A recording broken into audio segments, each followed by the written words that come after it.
ande boole doole yi déggoog juboo xol yi benn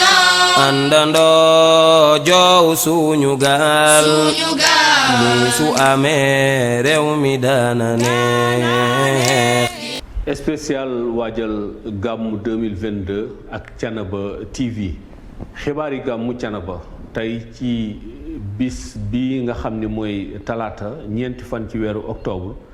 suñu diggante ak gàmmu des ñeenti fan bu ci tey bokkee ñu tënkal war leen ko tënkal nag ci ñetti ponk ci ponk bu njëkk bi dinañ dem ànd ak yéen ci ngan goo xam ni honorable député Ismaïla Diallo bi nga xamee ni bi muy ñëw fii ci dëkk Mame Ahmadou Ndak dafay ñëw comme pharmacien waaye tey yàlla def dab ko fi ak ndomb ak tànk goo xam ne ndomb ak tànk gu am solo la mu ñëw si woon nag seet si waajuram muy Baye Serigne Assane Seck di ko seet si ci gàmmu gi.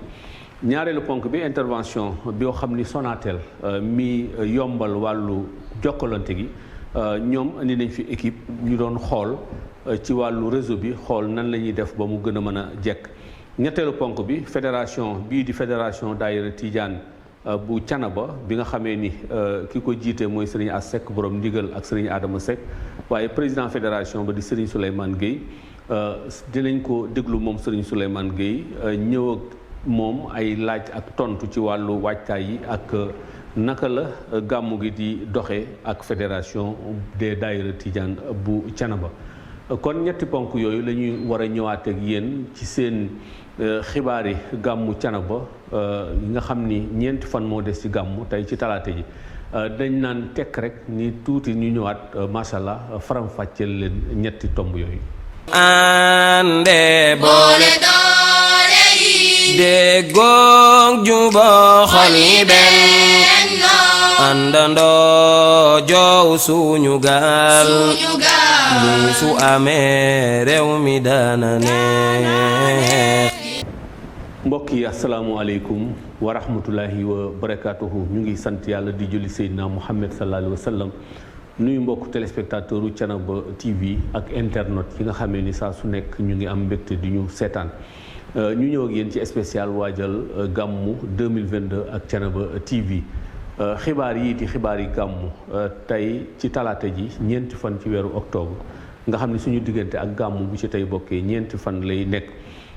tomb bu njëkk bi kii di honorable député Ismaïla Diallo ñu wax leen ko ca ba ñuy tomb yi bi muy ñëw ci dëkk bii nga xam ne mooy dëkk Mame Ahmadou Ndak liggéey ci wàllu pharmacie moom moo ko fi indi woon mu ubbi fi pharmacie tuddee ko pharmacie bu Thiénaba àdduna yi dox ba ndomb ak tànk dab ko ci relation boo xam ne tamit am na ko ak waa Thiénaba mu nekk relation boo xam ne relation bu am solo la waaye nag mu ñëw rek joxe boppam goo xam ni fa mu ko commencé mooy ci xalif général Baye Cheikh Ahmed Tidiane Seck mi nga xam ni bi muy ñëw ci dëkk bi moom la fekk ba ci Baye Serigne Abdourahim ba ci Baye Serigne Assane Seck firnde yooyu nag mooy ñëw gu mu ñëw seet si Baye Serigne Assane seet si ko ànd ak moom ci waajtaayu gàmmu gi dinañ dem déglu ko kàddu yi nga xam ne yëkkati na ko fa moom honorable député Ismaïla Diallo ñu dellu siwaat ci plateau bi. liggéey mu fi indi waaye am naa fi loo xam ne mosuma koo xalaat ci sama bopp. lan la ko yàlla dolli. loolu nag su ci suuf si la. ci borom suuf gi la mooy suñu maam Amadou Ndak Seck. ngi bëgg a wax ndax damaa ñëw Thiénaba. ngi bëgg a wax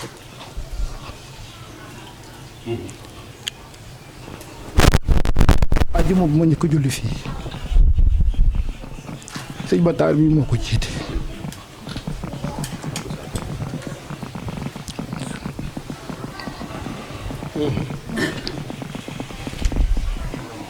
mu jàng alxuraan mu dugg ci sama xol ma ne kii de bëgg naa ko te teguma ko bët.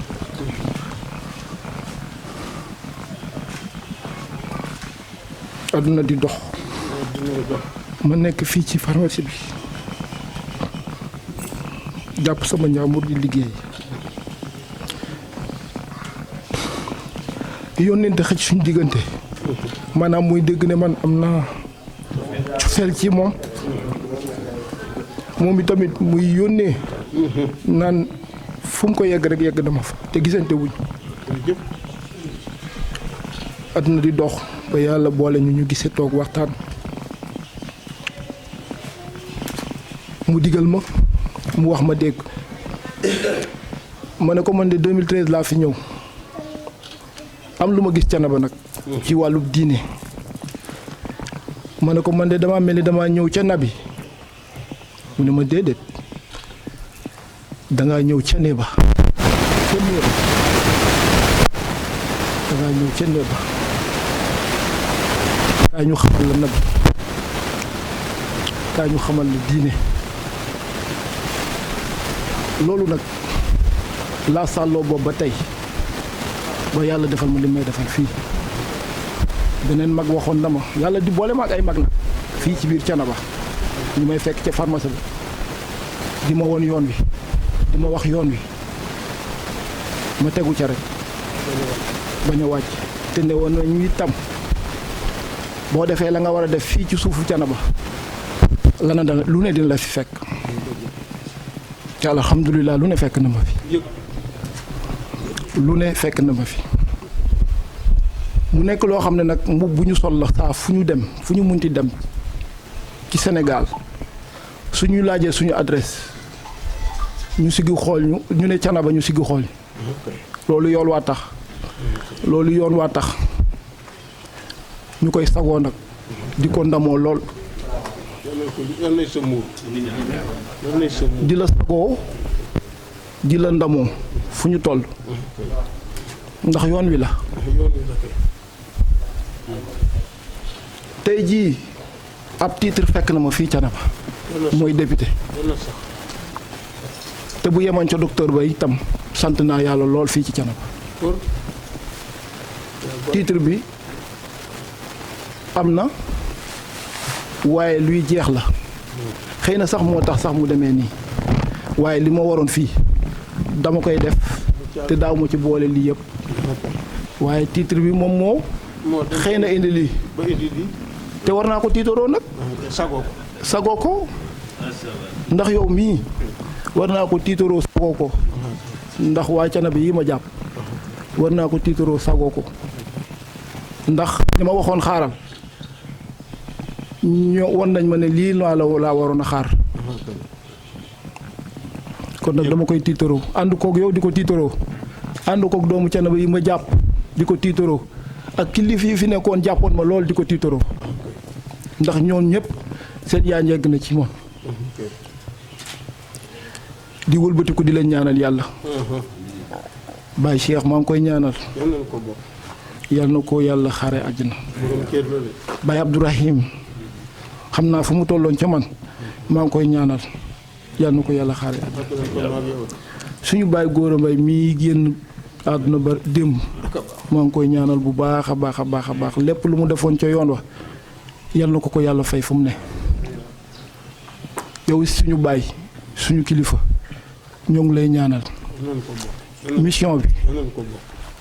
ñu def ko nañ ko war a def ñun ñii taalibe yi ñun ñii doom yi ñun ñii jarwaat yi fu ñu toog ci Sénégal fu ñu toog ci àdduna di ko yëg nii ma waxee xam naa ku ci ne dana jaaxle ne waa docteur moom mën naa waxee ni fii laa ko jàngee fii ci Thiénaba fii laa ko jàngee fii ci Thiénaba may déglu ci télé yi di leen gërëm di leen sant seen taxawaay fii ci jàllale information yi nga xam ne ñun moo ñuy permettre ñi xam lu ñu war a tooge ndax bu ñu yegg suul it ñoo ngi koy dégg ci rajo yi suñu kilifa wax ñu dégg imaam yi wax ñu dégg kilifa yi fi nekk yëpp wax xale yi sax wax ñu dégg moo tax xam nañ li ne Thiénaba xam nañ nu ñu war a taxawee Thiénaba xam nañ nu ñu war a doxalee fii ci Thiénaba donc ñi nga xam ne ñoo yor communication ñu ngi leen di gërëm di leen sant fi may jeexalee mooy gërëm di sant ñi nga xam ne ñoom laa àndal ni ma waxoo woon nag sëñ Matar laa jiital ndax yàlla moom la ma booleel ba ma yegsee tax ci néegu yàlla lañ xamante waaw fii ci bërëb bu baax bi donc moo tax mënuma dugg mënuma def dara fii ci biir Thiénaba war ko sekk ak suñu kilifa te moom duma ko ca boole maa ngi koy gërëm di ko sant ci taxawaayam ni ma taxawoo ni mu taxawoo sama njaboot ba ca bërëbu liggéeykaay ba bu weesoo loolu aussi tamit maa ngi gërëm di sant ñi nga xam ne ñoom laa bokkal liggéey bi ñu ne ca pharmacie ba dañ koo def seen yëfu bopp man dama leen doon wax ni su ma génnee sama kër maanaam yéenay sama njaboot donc dañoo bokk ndey bokk baay ma jiital soxna Ngóone madame Sarr bi nga xam ne mu ngi dëkk fii ci Thiénaba Seck di ci tudd Mor Bey mi depuis 2013 ñu ngi ànd ak man ci liggéey bi te yàquñ ci dara di ci tudd soxna Yacine Thiam di ko gërëm di ko sant di ko ñaanal yàlla li mu bëgg moo xam yàlla na ko yàlla defal ak ñeneen ñi ma tudd yëpp di tudd Ibrahima wan moom aussi maa ngi koy gërëm di ko sant ci liggéey bi di tudd docteur Adama Niane moom aussi dëkk fii di doom ci Thiénaba ñoom ñëpp ñu ne ca bërëb ba jël bërëb ba def ko seen yëfu bopp ndax man li ma leen sant mooy bu fi doomu Thiénaba dugg fii am lu ko fi naqari ndax ñun ni ñu tàggatee ci wàllum docteur mooy ku fi ñëw na nga fi kekkoo na nga fi jekkoo loolu nag ñoom ñoo ngi ma ciy taxaw am mëbët nag ci réew mi am mëbët nag fii ci Thiénaba am mëbët ci lépp lu baax moo tax ma yëkkatiku ne nag jóg ne nag damay def leneen mooy dugg ci làngu politique te di ci jëfe lu baax rek nag lépp loo xam ne fas yéene naa ko def mu nekk loo xam ne luy safaan la wala lu dul njëriñ askan yàlla na ko yàlla arrêté kooku moom maa ko ñaanal sama bopp dolleeku rek ci li ma nekkoon ca pharmacie ba ma génn bugg ci dolli xool lan laa mën a njëriñ askanu Sénégal lan laa mën a njëriñ askanu Thiénaba loolu rek moom moo tax ma dugg ci politique moo tax damay jàll gërëm tam ñi nga xam ne ñoom laa seqal liggéey bi fii ci biir Thiénaba di ci jiital le coordinateur Moussa Ndongo mi ndax moom fi nekkal Ousmane Sonko ci Pastef bi ñu bokk waaye ñun fii Thiénaba particularité bu ñu am donte ku ci ne am na foo xam ne sa xol fa la jàpp dañoo bokk ndey bokk baay dañoo bokk yool wi dañoo bokk suñu maam Amari Ndak Seck bokk suñu baay ji toog Baye Assane kon ñun loolu mënul yàq dara ci ñu war a àndee ci ñu war a lëkkaloo te ñu war a jàppantee pour jëmale kanam Thiénaba. Allah ñëw doon siyaar si baayam Baye Serigne Hassan Seck waaye mu boole ko ay teranga yoo xam ni boo tiimee teranga ji da nga yëg li ci xol bi moo ëpp lii kon macha allah ànd ak nag mboolem télévision locale yi nekk Thiénaba Thiénaba TV Daour TV Samsu TV ñoom ñëpp rek macha allah ak suñu doyen Alaaji waaw Alioune Ndiame Gueye Alioune da nga wax teranga ji mais teranga Baye Serigne bi li gën a neex ci teranga ji mooy joxe boppam te moom bi mu ñëwee dafa joxe boppam Thiénaba loolu mooy loolu mooy teranga ji gën a neex ci teranga ji waaw yow tam ñu ngi lay ñaanal bu baax a baax Seck yàlla na nga fi yàgg te wér gunge ñu bu baax a baax liggéey bi rafet na docteur yàlla na yàlla gën laa taxaw ci barke yonent bi ak ñi nga àndal ñi nga bokkal liggéey bi yëpp macha allah dégg nañ wax ji mais wax ji dugg na suñu xol ndax ñun Thiénaba la ñu am pénc mi la ñu am ñii la ñu am kon ku leen sagal rek ñun dañuy kontaan waaw loolu laa ci bëggoon dolli macha allah Baye Alioune waaw jërëjëf ñaanal Baye sëñ bi nañ ko gën a mën amiin yaa jërëjëf docteur jërëjëf honorable député Ismaïla Diallo ci kàddu yu am solo yooyu ku koy déglu di nga xam ni kàddu yi fi muy génne sori na ci moom waaye fi muy génne kàddu yi xol la waaye boo ko seetaanee nga xam ni moom de bi muy wàcc si dëkk bi liggéey ko fi andi waaye ñëw na joxe boppam comme ni ñu ko waxee léegi ci njàlbéen ja joxe boppam te desewul dara waaye di déglu tamit kilifa yi nar a ànd ak ñoom ci liggéey bi nga xam ne moom mooy liggéeyu Thiénaba liggéeyu réew mi waaye ngir askan wi tamit am jàmm kon docteur Ismaïla Diallo ñëw na fa seet si Baye Assane ak ay teraangaam yoo xam ni tamit teraanga yu yaatu la ma wax ni rek keroog bi mu koy indi ma ni Baye Assane Seck docteur Ismaïla Diallo de li mu fi indi ci teraanga ci kàllaama am na solo li mu fi indi ci teraanga joo xam ni muy ndox wala muy boisson am na solo waaye teraanga ji gën a am solo mooy joxe gi nga xamee ni moom docteur Ismaïla Diallo joxe na ko boppam jox ko kilifa yi Thiénaba yi loolu moo ñu dugal suñu ñaareelu tomb ku wax gàmmu di nga wax jokkalante gu neex ci diggante téléphone wala connexion internet ndax umpalewu leen ni dina bare ay taalibe Thiénaba wala ay mbokki jullit yoo xam ne dañuy nekk ci bitim réew wala ñu nekk ci bitim Thiénaba te bëgg a dund li nga xam ne moom mooy gàmmu gi wala ñu bëgg di jokkalante ak seeni njaboot ci loolu moo tax Sonatel def équipement boo xam ne équipement bu am solo la def intervention bu am solo fii ci Thiénaba du ñu def rek lu déglu ndaw li nga xam ne moom moo leen fi teewal mu yëkkati ay kàddu jëmale ko ci installation yooyu. asalaamaaleykum wa rahmatullahi taala wa barakaatu. waaw ñu ngi nuyu ñëpp lu nuyu waale sëñu Thiénaba waaw vraiment di rafetlu suñu ñëw bi fii si biir Thiénaba si préparation gàmmu bi macha allah nii la ñu def suñu tournée si gàmm yi yëpp jógee Touba lañ njëkkee jógee fa dem Kaolack wàcc fii si Thiénaba de waajal ay Tiwaawan yooyu lépp di matal pour réseau bi rek mën a mat incha allah ba ñëpp mën si gis seen bopp te macha allah Sonatel moom mu ngi def wareefam de nu mu ko mënee dëgg yàlla di def ay liggéey yu mucc ayib waaw vraiment di nuyu ñëpp di sant. ñun nag daanaka ren lañ fi soog ñëw peut-être yeneen année yeneen entreprise daan nañu ñëw mais yàlla dafa def ren moom ñun suñu entreprise lañ tànn pour ñu ñëw fii waaw bu ko defee comme aussi tànn nañ entreprise loo xamante ne si liggéeyam bu mucc ayib ak rapidité ak qualité ak fonctionnement wax dëgg yàlla moo tax ñëw fii pour yokk réseau bi ak nu mu gën a gaawee daanaka sax délai bi daanaka jotoon na mais si diir bu gàtt lañ ñëwoon fii mais macha allah liggéey bi moom fu mu toll ne presque yemb na waaw lépp daal moom mooy yokk réseau bi daal ak connexion bi nga xamante ne benn dëkkandoo du fi am jafe-jafe ñu fi ñëw si gàmm yëpp kenn du si am jafe-jafe ay connexion ak réseau yooyu. loolu ñaari antenne yooyu ñu yokku nii mooy gën a yokkaat encore réseau bi rek nga xamante ne population bi kenn du si am jafe-jafe. waaw parce que toujours Sonatel moom mu ngi si ginnaaw clients yi mu si ginnaaw dëkkandoo yi mu si ginnaaw ñëpp lu ñu bëgg rek saa su ne guddi ak bëccëg suba ngoon seen ginnaaw lañ nekk ndax client mooy roi lu ñu bëgg rek. bu soobee yàlla ci la ñuy taxaw mooy yokk réseau bi moo tax ñu gën a yokkaat encore réseau bi parce que population bi chaque année population bi day gën a yokku téléphone yi day gën a yokku xam nga kon réseau bi aussi yoon la mu gën a yokku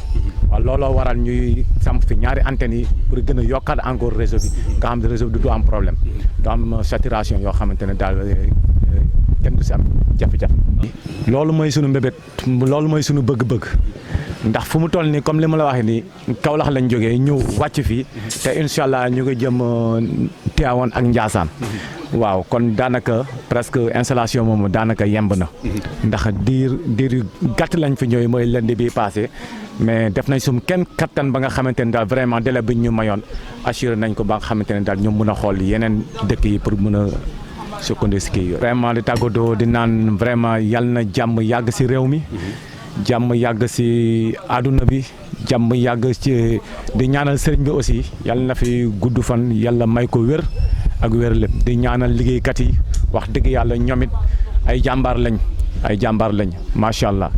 ndax diir bu gàtt nga ñëw installé leen installation boo xamante ne moom vraiment am na solo loolu tamit sant la waaw dëgg yàlla liggéeykat yi moom ay jàmbaar lañ. jërëjëf kon mu ngi noonu installation yu am solo gis ngeen pour rek yokk réseau bi gën a neex ñaari antenne yoo xam ni samp nañ ko fii ci Thiénaba benn ba ñu ngi ko samp ca wetu dàng jullikaay beneen bi ñu samp ko ci wetu penc mi macha allah lépp rek mu fekk si antenne téléphonique bi fi nekkoon waaye lépp rek pour gën a yombal li nga xam ni moom mooy buumu jokkalante gi gën a yombal li nga xam ni tamit macha allah mooy connexion bi wa ilaa ñi nga xam ne dañuy liggéey ci wàllu machine ak wàllu internet tamit te seeni njaboot nekk ci biti seen jokkaloo gën a yomb kon ñu ngi jaajëfal Sonatel ci intervention bu am solo boo xam ni def na ko ci biir Thiénaba te mi ngi continuer di ko def loolu nag moo ñu dugal si ñetteelu tomb ñu ngi ci ñeenti fan suñu diggante ak gàmmu kon gàmmu gi daanaka agsi na ci loolu nag fédération bi di fédération des daïra Tidiane de Thiénaba bi nga xam ne sëriñ As Seck borom digal mu ànd ko ak sëriñ Adama Seck mu bàyyi taala xaar président bi di sëriñ Souleymane Gueye borom mbir yi ñoom yàgg nañoo taaral penc mi yàgg nañoo tànt ci penc maam Ahmadou Ndak waaye mbooloo yàgg nañ leen a wuy si foofu ci penc mi ci loolu nag la ko commencé ca waajtaay ya ak commencé ko ci ak programme mu guddi gi ak woote boo xam ni moom mii di président Souleymane Gueye woote na ko moom lañ leen di dem dégtal leen ko te dellu si waat. asalaamaaleykum wa rahmatullahi taala wa barakaatu man la Souleymane Gueye président fédération nationale des daïra Tidiane bu Thiénaba yore tamit comité d'organisation bu cérémonie officielle bu gàmmu Thiénaba édition 2022 maa ngi nuyu ñëpp di jiital ci nuyu xalif général bu Thiénaba Baye Serigne Assane Seck yàlla na ko fi yàlla yàggal te wéral ko di nuyu Serigne As Seck responsable moral bu fédération bi di ko jox wàccuwaayam ak ñi mu ko bokkal ñëpp nuyu président daayira ak présidente yi waaye di nuyu tamit coordonnateur u gàmmu gi monsieur Abdou Gningue bi nga xamante ne ni moom moo ñu jox li nga xamante ni moom lañ yor ci gàmmu gi di ko ci ñaanal yàlla defal ko ci ndam defal ko ci ñun ñëpp macha allah. waa jërëjëf Serigne Ndiamé ñun moom au niveau di fédération chaque année su gàmmu gi jàllee rek maanaam bu ñu wàccee téere bi ba ci suba sa rek ci la ñuy commencé waat nag pour waaj gàmmu déwén. kon mën nañ ni daaw ba ren lépp activité bu ñuy def rek dafay jëm ci gàmmu gi parce que fédération bi moom daanaka activité yu ci bari li ci ëpp ci gàmmu lay jëm chaque année bu ñu gàmmoo ba pare dinañ def réunion def assemblée générale pour que def bilan bu ñu defee bilan ba pare éliraat bureau suñ ci jógee nag def calendrier boo xamante ni ci la fédération bi di def ay activités mooy chaque mois wala weer wu ci nekk dinañ def benn sortie wala ñaar wala ñett génn dem ci daayira yi ci yeneen région yi pour nemmeeku leen xool seen toogaay def fa ay programme noonu lañ koy toppee ba nga xam ne dernier mois bi nga xamante ni nag ci la gàmm gi ñu mën a def nag suñu activité préparation gàmm ci biir loolu tamit chaque fin du mois dinañuy def chaque 3 mois yu ne dinañ def ay réunion décentralisée yoo xam ni dañ koy yóbbu soit ci benn région def fa réunion bureau def évaluation xool fédération bi lan la liggéey ci weer yi passé suñ ci jógee ñu jàllaat bu amaatee 3 mois ñu defaat réunion bi nga xamante ni moom lañ mujj a def mu jëm ci préparation Gambie ñu ngi ko defee woon ci campement Ngexoox fii ci département Mbour ci lañ def dernier réglage yi nga xamante ne nii moom moo war a jëm ci gàmmu gi macha allah. waaw mën nañ ko wax à 95% que ni li nga xam ne moom lañ soxla woon ci fédération bi ñu defee suñu évaluation ci réunion bu mujj bi tuuti moo ci desoon mais fi mu ne nii jamono yi may wax ak yow lépp mën nañ ni actuellement yemb na li nga xam ne moom lañ soxla woon ci matériel mën nañ ni yemb na li nga xamante ni moom lañ soxla woon tamit ci côté finance ak lépp nga xamante ni moom lañ war a mën a taxawee guddi gi lépp macha allah actuellement yemb na li des rek mooy ñu jëm ci programme bi macha allah. waaw programme bi moom ni mu daan tëddee rek noonu lay tëddee ay quelques changements rek moom moo ci am tuuti ndax ku wax tantu fédération ndax fédération bi daayira yu bari au niveau national la ñoom ñooy daje ci benn tantu guddi gàmmu ànd ko ak responsable moral ci penc mi génn ku wax loolu nag xam ni mbooloo mi daje foofu dafay bari lool kon su amul organisation rek mën na indi ay jafe-jafe waaye yàllaa ngi ñuy dimbali ay at ñu ngi koy gérer ba am nañ ci ay maîtriser nañ ko ba yu ci bare yoo xamante ne chaque année dinañ am ay changements yu ndaw mais du bari ci biir loolu li nga xamante ni noonu la programme bi di tëddee noonu lañ ko fas yéene tërale leen ginnaaw buñ ci waxtaanee ak responsable moral ak ñi mu ko séqal waxtaan ci ak daayira yi ak président daayira yi jot ci tamit ndigalu xalif général waaye jot ci tamit ndigalu coordinateur mooy tàntu fédération bi fi nga xam ni fa lañ ko daan tànt foofu lañ koy tànt ren dina am changement bi nag mooy ci modèle bâche bi nga xam ni moom lañ daan def am na changement dinañ innover tuuti indiwaat yeneen bâche yoo xam ne moo gën a jamonowu pour que taalibe yi bu ñu ñëwee tamit mën a bég mën a gàmm ni nga xamante ni noonu lañ ko bëggee ci biir programme bi dañuy convoquer daayira yi 22h daayira fédération bi yëpp 22h lañ leen convoqué ci tente bi ñoom ñëpp ñu war a ñëw ci tente bi toog 22h diggante 22h ba 20 ba 0 heure ci ay installation la ñuy nekk placé daayira yi ak yu demee noonu su ñu demee ba 0 heure incha allah ci la responsable moral nag war a jóge këram ànd ak délégation ak staff bi nga xamante ni ñoom ñoo ànd ak moom pour war a ñëw nag ci tente bi bu responsable moral nag ñëwee ba accès ci tente bi nag 0 heure ci la ñu war a commencé nag programme bi ci jëkk mooy Zikar Serigne Moustapha Dieng mi ñëpp xam ak groupe am ñoom ñooy yore Zikar si diggante 0 heure ba 2h30 suñu jógee ci Zikar soosu diggante 2h30 ba 3h30 ci la Pape Abdoulaye Mboup di jël moom tam ak groupe am Pape Abdoulaye Mboup yéen ñëpp xam ngeen ko bu Zikar si pare 2h30 moom moo war a jël diggante 2h30 ba 3h30 ba 3h30 su Pape Abdoulaye pare 3h30 incha allah diggante 3h30 ba 4h30 ci la Serigne Ibrahima Seck bu Serigne Madike Seck borom yàlla nee na kenn ku nekk xam na taxawaayam ci fédération bi ak ni muy taxawee guddi gi moom moo war a jël diggante 3h30 ba 4h30 incha allah. Serigne Ibrahima bu jeexalee dinañ am benn discours président fédération ci à peu près 5 ou 10 minutes suñ ci jógee dinañ jox Serigne Adama Seck mi ñëpp xam mu bàyyi Serigne Talla Xaar nga xam ni moom mooy porte-parole fédération bi waaye mooy porte-parole tamit responsable moral mooy suñu conférencier tamit chaque année ni mu ko daan defee moom moo war a jël diggante 4h30 ba 5h30 ci noonu su paree 5h30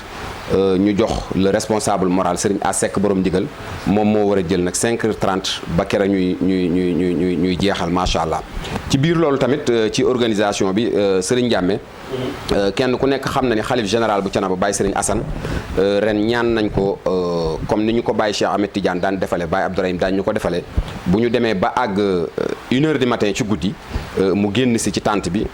ñëw nemmeeku fédération bi waaye nemmeeku ay doomam Serigne As ak ñi ko séqal dalalaat suñu xel ñaanal ñu ñaaxaat ñu ñaanal ko tamit mu delluwaat ci kër gi macha allah loolu it ñu ngi koy ñaan xalifa bi te incha allah yaakaar nañ ni danañu mën a jàppale loolu sëñ Ndiame daal ci gàttal loolu mooy li nga xamante ni moom moo nekk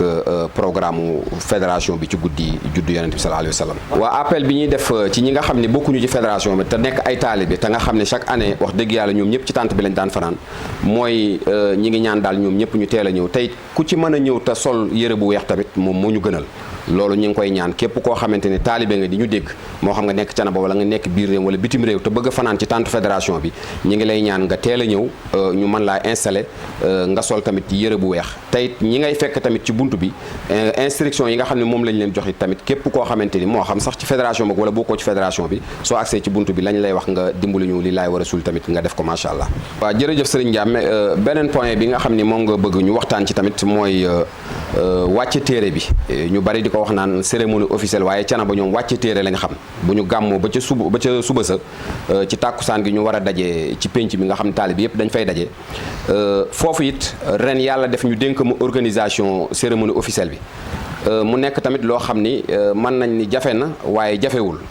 ci suñu expérience ci bu ñu kilifa yi ñaanalee ci incha allah liñ ci bëgg yàlla mën na def ñu am ko foofu it li may wax mooy kenn ku nekk taalib bi yëpp constaté nañ que ni chaque année cérémonie officielle bi daana am ay difficulté daana am ay pëccëxoo wala organisation bi daana xaw a am lu mu des tuuti ci biir loolu bi ñu ma nommé ma nekk président comité d'organisation cérémonie officielle bi dajale naa sama équipe bi nga xam ne ñoom lay àndal di liggéey def nañ ci ay tenir nañ ci ay réunion yu baree ba nga xam ne am nañ yaakaar que ni nga xam ne noonu lañ bëggee su continuer noonu yàlla mën nañ ciy defal ndam bi ci njëkk mooy ku wax cérémonie officielle di nga wax matériel di nga wax fi nga xam ne fi la nit ñi dajee kenn ku nekk gis na bâche yi nga xam ne moom lañ fi daan bâche ren dinañ ko jéem a innover yokkaat ko ba nga xamante ne xataay bi mu daan xat peut-être ci njiitalu coordinateur gàmm gi Serigne Abdou Ñingue mi nga xamante ni ci xalaat na ni bâche yi nga xam ne moom lañ fi daan def war nañ ko yokkaat ba nga xamante ne taalib yi bu ñëwee ñoom ñëpp dinañ mën a ñi ëpp dinañ mën a nekk ci biir ba nga xam ni organisation bi dina mën a jaar yoon ci biir loolu tamit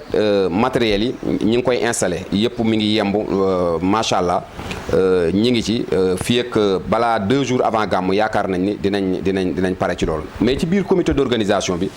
ñun ñi nga xam ne ñoo yore cérémonie officielle bi ci sama njiit li nga xamante ni moom lañ yaakaar mooy li nga xam moo daan indi ay problème ci cérémonie bi mooy buntu bi seetlu nañ ne boo masaa ñëw daf daan am ay buuxante yu baree bari yoo xam ni nit ñi ci biir tànt bi tamit daana am ay jafe-jafe kii day ñëw ci buntu bi ñu ni ko noonu waroo dugg wala waroo jaar fi wala ñi nekk ci buntu bi duñu leen xàmmee loolu nag ren liggéey nañ ci liggéey bu bari boo xamante ni premièrement mooy dinañ def ci biir tànt bi ay hall lu mat 3 hall yoo xamante ni benn bi xalif bi ak ñi nga xamante ni peut-être mooy autorité administrative ak ñenn ci kilifa cekkeen yi ñoom ñoo fay féete ñeneen ñi sant sekk ñi nga xamante ni peut-être ay mara wala ay sëriñ yoo xamante ni ñoom ñoo topp ci ñooñu dinañ am benn hall spécial boo xamante ni tamit foofu lañ leen di teg autorité administrative yi tey par exemple mën nga am ay invité yoo xam da nga leen ay imprévu maanaam doo leen sóoraale ñu ñëw dinañ créé waat tamit beneen hall boo xamante ni pour loolu la ci biir loolu tam famille maam Ahmadou Ndak ñi nga xam ne ñoo sant sekk muy sëriñ sëpp dinañ leen créé wutal ay carte d'accès carte yoo xamante ni hall yooyu may wax noonu pour ñoom la kenn ku ci nekk dinañ la jox carte boo xam ne boo ñëwee accès boo ko tàllalee gendarme yi nga fay fekk wala ña nga fay fekk dinañ xam ne yow war ngaa am accès pour jàll feneen beneen bi ci des mooy ñi ci des ñëpp am nañ hall boo xamante ni tamit ñoom bu ñu demee foofa la ñuy war a toog Ibnul Muhayyib bi tamit organisé nañ ko noo xam ni kenn ku ne xam na ni Pape Mor Gueye ak ñi mu daan àndal di jàng foofu ñu daan toog ci estrade boobu daf daan xat de trop ba nga xamante ni nii pëccëxoo la daan doon foofu it dañ ko organisé dina am ay badge yoo xam ni dinañ ko jël jox leen ko ñoom ñu xool ñi nga xamante ni ñooy jàngkat yi ak ñi nga xam ne ñooy awukat yi ñu yemale ko ñooñu yéeg ci kaw ñu ci des ñëpp après mën a toog ci suuf pour que organisation bi mën a jaar yoon ci biir loolu tamit ba tey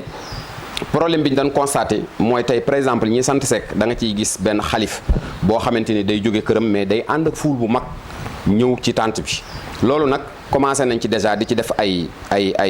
waxtaan ak di ci def ay visite maanaam ma ànd ak sama commission dem ci ñoom commencé nañ ko di waxtaan ak ñoom pour wax leen ni nga xam ne noonu lañ bëgg organisation bi tëddee ko ba bu ñëwee ba foofu luñ fa gisit loolu du leen bett fekk waxtaane woon nañ ko loolu nekk na li nga xamante ni mooy li am ñi ngi dem ci ñoom di waxtaan ba bu ñëwee benn problème nga xam ne du fa am ku ci nekk fañ la wax nga toog fa rek di nga fa toog def nañ tamit ñi ngi def tamit ay rencontre ci autorité administrative yi comme fu mel ni sous-préfet ak coordinateur ak porte-parole parce que ku mel ni sous-préfet moom mooy xam autorités yi nga xam ne ñoom ñooy ñëw ministre bi ñëw ak délégation bi àndal nombre bi nu mu toll ku ci mel ni coordonnateur dina am ñoo xamante ni kay fu mel ni ñoo xam ne ay gan ñoo xam ne duñ dëkk ci kër gi mais dañuy bett ñoo xamante ni wax nañ ni dinañ ñëw dañ ci diisoo ak coordinateur mu xamal ñu ñooñu ñaata la ak délégation bi ñaata la porte parole tam lu jëm ci këri diine yi ñoom it am na ci ñoo xam ne dañuy annoncé ak yeneen gan yoo xamante ni mën nañ jaar ci ñoom ñoo ñëpp dañuy coordonné ak ñun defal ñu liste su ko defee ci suñu organisation dinañ xam ni nga xamante ni noonu la ñuy mën a organiser mais daal li nga xam ne daal moo ci ëppoon problème mooy ñi nga xam ne ñoo sant Seck nekk ay sëriñ nga xam bu ñuy ñëw dañuy ànd ak mbooloo ñooñu mën a dimbali surtout seen doom yi surtout ñu sant Seck te nekk ay xale ñooñu mën a dimbali xam ne ñoom la ñuy defaral ñu jàpp ci liggéey bi képp ku dugg ci tànt bu buñ nee la toogal fii nga toog fi parce que foofa toogaay ba lenn rek moo ci am importance mooy déglu téere bi wàcc ñu déglu kilifa yi ñu waxtaan kenn ku teg ñaan mën a yeewee ku jërul buuxante jërul fii laa war a toog wala war a toog kenn ku ci nekk boo ñëwee fañ la wax toog fa buñ la waxoon nag toogal ci ginnaaw rek toogal ci ginnaaw xam ne ñun ñëpp dañoo bëgg pour mu defar presse bi tam kenn ku nekk xam na ni daana am pëccëxoo bu bari ñoom fenn fu nekk lañ daan taxaw daana gêner nit ñi beneen bi ci des mooy micro yi nga xam ne moom lañ daan yor tamit daf daan bari dinañ organiser que noo xamante ni micro bi nga xam ni moom mooy dem ci micro central benn micro rek lay doon ñoom dinañ am ci seen hall bi nga xam ne moom lañ leen defal nga xam ne ñoom ñëpp foofu la ñuy nekk dinañ am benn boîte boo xamante ni seen micro yi yëpp foofu lañ koy branché su ko defee ki nga xam moo yor micro central wala kuy wax benn micro rek nga yore ñoom ñu jëlee foofu son ñu sóoraale tamit que ni presse bi tamit dinañ leen organiser noo xamante ni xëy na bëgg nañ hall boobu ñu leen di defal PC yi nga xam ne moom la ñuy génn di jël ñu jël ko avant xalif bi di ñëw su ko defee bu xalif bi ñëwee nag ba nga xamante ni ñoom ñëpp dañuy taxaw ci hall bi nag mën a cadrer pour jël seen image nga xam ne duñ gêner kenn duñu baagante parce que comme dañuy bari bëgguñu pëccëxoo bi ak va-et-vient yi dem di ñëw daal waa dernier mot bi li may tëjee nga xam ne fàtte woon naa ko tuuti mooy kilifa yooyu nga xamante ni dañuy ñëw muy taalibe yi muy kilifa yi ñëpp ak sëriñ si ñëw yëpp dañu bëgg ñëpp ñëw ci tànt bi avant xalif général di génn parce que su xalifa bi génnee ba dugg ci jumaa ji génn dugg ci tànt bi dañ koy tëj kenn dootu dugg parce que bu xalif bi xisee dugg rek moom li ñuy def mooy commencé liggéey bi wàcc téere bi commencé waxtaan yi nga xamante ni moom la ñuy def kon ñi nga xam ne ñooy ànd ak mbooloo di ñëw moo xam sekk lañ sant moo xam santuñu sekk dañ leen di ñaan daal li laay war a suul yi moom balaa xalif bi di génn ñoom ñëpp 3 heures 4 heures lu ci topp rek nañ ñëw ñu mën leen installé mooy waral buuxante du am leneen du am werante tamit du am macha allah. maa ngi gërëmaat tamit Thiénaba TV ci opportunité bi mu ñu may ñu mën a tasaare li nga xamante ne moom la ñuy wax pour taalibe bi yëpp mën koo dégg nga xam ne dañ ko sóoraale bu ñuy ñëw di gërëm tamit le coordonnateur président Abdou Gningue ak équipe bi nga xam ne moom lañ àndal wax dëgg yàlla ren kenn ku nekk xam na ni innovation am na boo xoolee jeunesse bi ni ñu impliqué woo tey ci organisation gàmmu Thiénaba nga xamante ni peut-être am na ay changement yoo xam ne moom it ñu ngi koy ñaanal yàlla defal ko ci ndam xalifa bi yàlla bàyyi ko fi ba ci kanam ñu gàmmu ci jàmm jeexal ci jàmm yàlla defal ñu ci ay ndam yu kawe suñu jort barke Yonent bi sallallahu alayhi wa sallam jërëjëf maam Ahmadou Ndak Seck. jërëjëf Serigne Souleymane Gueye borom mbir yi di président fédération ci leeral bu am solo bi kon tontu na ca laaj bu njëkk ba mooy naka la ñuy waajale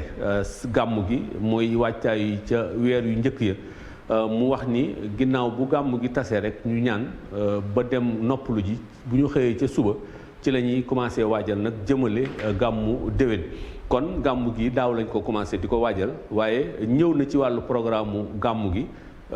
mu wax ni 22h muy fukki waxtu ci guddi jàpp 0h incha allah ci la ñuy def installation bi waaye Serigne As Seck borom ndigal bu ñu demee ba minuit incha allah bëgg nañ mu génn ànd ak délégation bi dem daan ànd ak ñoom 0h nag ba 2h30. macha allah ci la ñu war a def zikrullahi ak groupe bi nga xam ne mooy groupe bu Moustapha Dieng 2h30 ba 2h ba 3h30 Pape Abdoulaye Mboub ak groupe am 3h30 ba 4h30 Serigne Ibrahima Seck mu Serigne Madické Seck borom yàlla nee na mooy def prestation bu fa jógee 5 wala fukki minutes wala juróomi minutes président fédération dina def benn discours muy Serigne Souleymane Gueye bu daaneele 4h30 ba 5h30 Serigne Adama Seck bi nga xam ni moom mooy conférencier mbooloo moomu dina fa yëkkati ay kaddu bu daaneele nag Serigne As Seck borom ndigal daa di ñaan waaye ci bis bi ci guddi gi sàkku nañu teewaayu Baye Serigne Assane Seck mi nga xam ni mooy xalif général bu Thiénaba ci tàntu Serigne As Seck borom ndigal kon yooyu rek mu nekk ay points yoo xam ni Serigne Souleymane Gueye ñëw na ci ak ñun information yooyu la ñu indil ak li nga xam ni moom mooy waajtaayu gàmmu fédération des daïra Tidiane bu Thiénaba mbokk yi kon ponk yooyu lañ leen indil tey mu nekk suñu xibaaru gàmmu Thiénaba talaata ji ñeenti fan ci weeru octobre ca ponk bu njëkk ba waxtaan nañoo ak yéen ci ngan goo xam ni honorable député Ismaïla Diallo gane woon na ko Baye Cheikh Thiénaba ñëw rek ànd ak moom ci wàccaayu gàmmu gi yëkkati fi ay kàddu yoo xam ni kàddu yu am solo la ñaareelu ponk bi Sonatel mi nga xam ni mooy retaxal wàllu jokkalante bi ñoom Thiénaba TV dem na seeti woon leen ñu wax rek li nga xam ni moom la ñu jot a liggéey ci biir Thiénaba pour jokkalante gën a yomb ñetteelu ponk bi nag moom la ñu mujjee muy fédération ak Serigne Souleymane Gueye di président bi ñëw na wax ñu waajtaaye fa mu doore ak li nga xamee ni macha allah mooy programme guddi gi ak appel boo xam ne yëkkati na ko jëmale ko ci taalibe yi ak mbokk yi ak sympathisants yi nga xamee ni macha allah dinañ ñëw fanaan ca tànt boobu ànd ko ak ñoom. Thiénaba TV nam daan def rek noonu incha allah dina ko def continuer rek ànd ak Baye Cheikh Thiénaba ci gàmmu Thiénaba continuer ànd ak li nga xam ni mooy commission bi organisé gàmmu gi taxawu maam Ahmadou Ndak taxawu penc maam Ahmadou Ndak taxawu Thiénaba loolu mooy rôle Thiénaba TV kon ñu ñaan lu ñu ñaan yàlla nangu ko ñu ñaan tamit lépp gën a yomb kon yéen ñi àndoon ak ñun fii ci Thiénaba ànd ak ñun ci Thiénaba TV waaye ànd ak ñun ci Ansar TV ñu ngi leen di jaajëfal bu baax a baax ñu ngi ànd ak Talla Sarr ci caméra bi Alpha Ibrahima Sarr moo nekkoon ci technique bi Moussa Ndiame Gueye moo leen doon dégtal xibaar yi gàmmu tey jii ci talaata ji ñeenti fan ci weeru octobre kon xam naa ba suba rek incha allah ci waxtu wi ñu ñëwaat ak yéen ci yeneen i xew-xew. ande boole doole yi déggoog juboo xol yi benn àndandoo joow suñu gaal mu su amee réew mi dana neex